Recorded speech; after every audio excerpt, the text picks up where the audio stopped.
السلام علیکم ورحمۃ اللہ وبرکاتہ۔ ناظرین، محمد رضوان بچپن ہی سے کرکٹ کے دیوانے تھے، جس کی وجہ سے 16 سال کی عمر میں انہیں اسلامیہ کالج میں سپورٹس کوٹے پر داخلہ مل گیا۔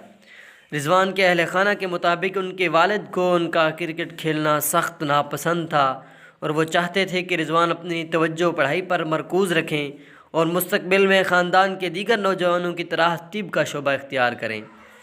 جب رضوان کسی طور کرکٹ سے باز نہ آئے تو ان کے والد ان کے ساتھ سختی سے پیش آنے لگے، یہاں تک کہ ان کی کٹس کو بھی جلا دیا۔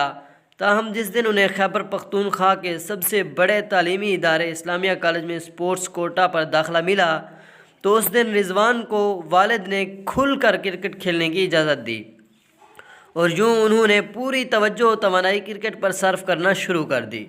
اسلامیہ کالج پشاور میں ان کے کوچ اور استاد محمد علی ہوتی نے رضوان کے لڑکپن کے دنوں پر روشنی ڈالتے ہوئے کہا کہ وہ شروع سے ہی ایک اچھے پرعزم اور محنتی کھلاڑی تھے۔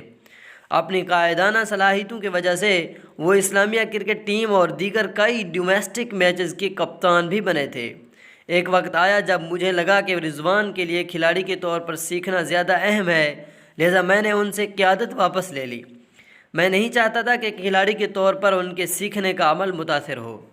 بین الاقوامی سطح پر پاکستان کی نمائندگی کرنے والے محمد رضوان کے بھائی محمد عباس نے انڈیپینڈنٹ اردو کو بتایا کہ رضوان کے کرکٹر کیریئر میں اہم موڑ وہ تھا جب 2010 میں وہ SNGPL یعنی سوئی ناردرن گیس پائپ لمیٹڈ کے خلاف کھیل رہے تھے۔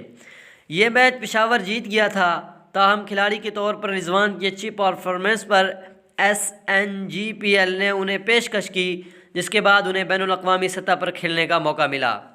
اگرچہ رضوان کو عالمی سطح پر قیادت کا موقع اتفاق سے ہی ملا، تاہم ان کے اہل خانہ اور کرکٹ کی دنیا سے وابستہ ان کے دوست سے یہ سمجھتے تھے کہ نہ صرف قسمت نے ان کا ساتھ دیا بلکہ ان میں کپتان بننے کی صلاحیت بھی بدرجہ عتم موجود ہے۔